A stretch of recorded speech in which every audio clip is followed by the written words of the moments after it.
Halo semuanya, perkenalkan saya Regita Cahyananda, mahasiswi Kesehatan Masyarakat Peminatan Biostatistika dan Kependudukan yang telah melaksanakan program PKL, SKN, MKM Penggerak.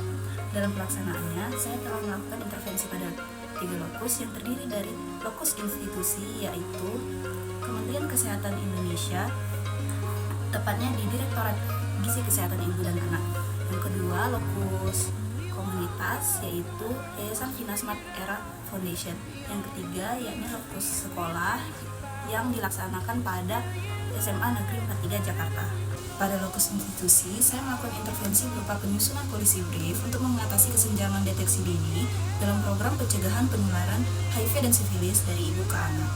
Pada lokus sekolah, saya melakukan intervensi berupa edukasi poster, di mana nantinya akan tersedia template poster berisi subjudul-subjudul mengenai HIV dan stigmanya, dan nantinya diisi secara mandiri oleh siswa SMA Negeri 43 Jakarta. Pada lokus komunitas, saya melakukan intervensi berupa pelaksanaan senam bagi anak dengan HIV/AIDS untuk meningkatkan daya tahan tubuh mereka. Assalamualaikum warahmatullahi wabarakatuh. Selamat pagi. Perkenalkan, saya Dita, pembimbing lapangan mahasiswa magang di Direktorat Gizi dan KIA Kementerian Kesehatan Republik Indonesia. Permasalahan kesehatan ibu dan anak masih menjadi prioritas utama dalam pembangunan sumber daya Indonesia yang berkualitas. Kementerian Kesehatan telah berkomitmen melalui transformasi sistem kesehatan, yang mana dalam salah satu pilarnya yaitu transformasi layanan primer untuk melakukan penguatan dalam screening ibu hamil dan bayi yang dilahirkannya. Pada Permenkes 21 tahun 2021, kita telah mewajibkan bahwa ibu hamil wajib untuk mendapatkan pemeriksaan kesehatan selama kehamilan minimal 6 kali, di mana dalam salah satu pemeriksaan laboratoriumnya adalah untuk melakukan screening HIV, sifilis, dan hepatitis B pada ibu hamil. Walaupun berbagai upaya telah dilakukan oleh Kementerian Kesehatan dalam meningkatkan cakupan screening dan juga tata laksana pada ibu hamil yang terinfeksi HIV, sifilis, dan hepatitis B, namun kita masih banyak sekali menemui tantangan. Cakupan screening triple eliminasi masih belum sejalan dengan cakupan ANC pada ibu hamil di kelas 1, yang mana tentu ini akan berdampak pada penemuan kasus yang masih rendah. Tidak hanya itu, cakupan pengobatan dan juga kepatuhan pengobatan pada ibu hamil yang ditemukan positif juga masih rendah. Tentu hal ini akan berdampak pada risiko penularan vertikal HIV, sifilis, dan hepatitis B dari ibu ke anak.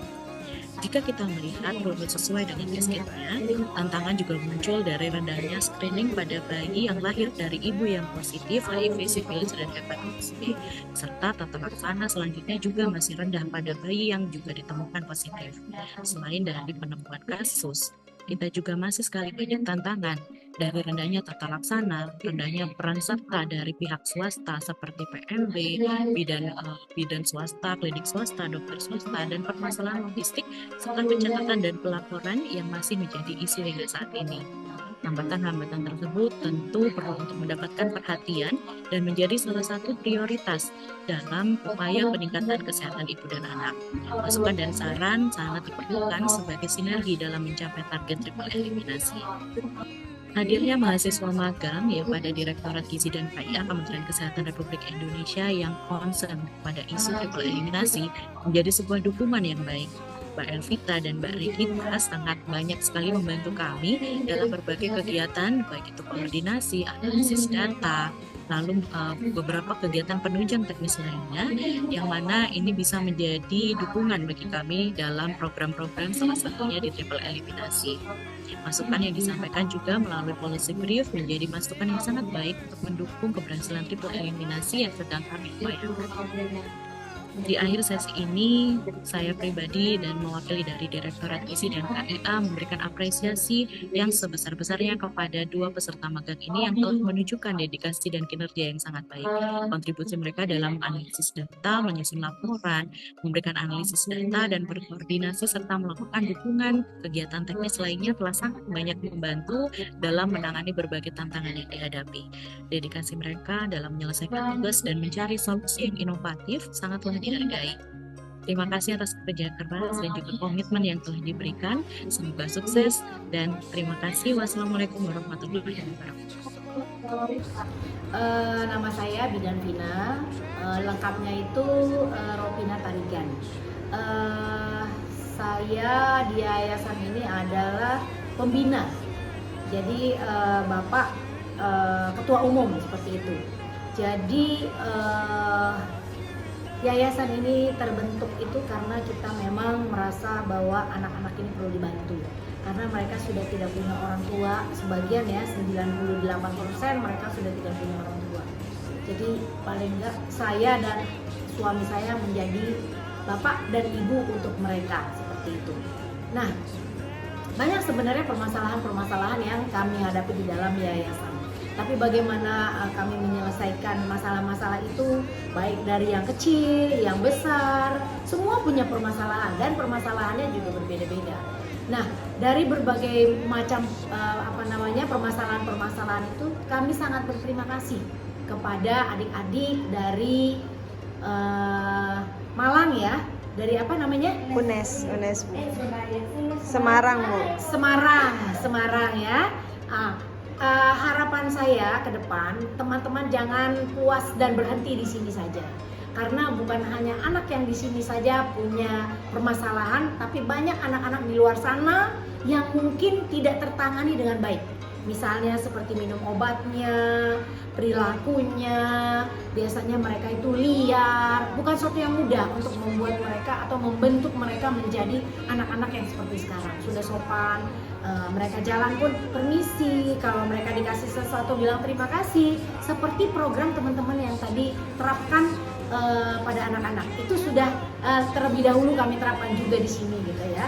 Nah, teman-teman juga tadi sudah memberikan belajar konseling, peer group ya, bagaimana nanti anak-anak kita yang sudah lebih dewasa ini bisa menjadi contoh untuk adik-adiknya yang kecil, ataupun buat nanti teman-temannya sesama mereka yang nanti masuk juga ke tempat kita, dan mereka bisa berubah perilaku mereka yang tadinya liar, yang tadinya perlakuannya tidak terpuji, nantinya kelak bisa menjadi seorang panutan, sehingga mereka dapat kelak menjadi tulang punggung ya di yayasan ini. Misalnya mereka bisa jadi direktur di sini, nggak apa-apa mereka menikah, kita akan buat pernikahan mereka semeriah mungkin, supaya adik-adiknya juga merasa bahwa oh kita ini sebenarnya keluarga, kayak gitu.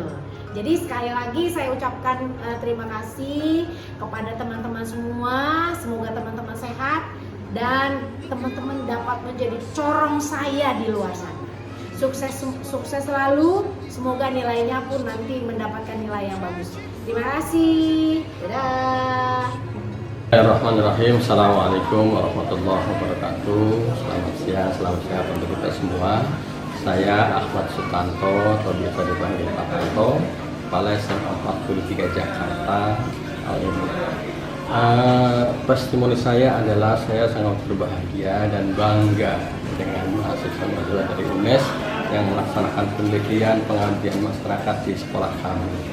Besar harapan kami program ini mudah-mudahan kedepannya sering dilakukan karena menambah pengetahuan bagi anak-anak putra putri didik kami di SMA 43 Jakarta ini.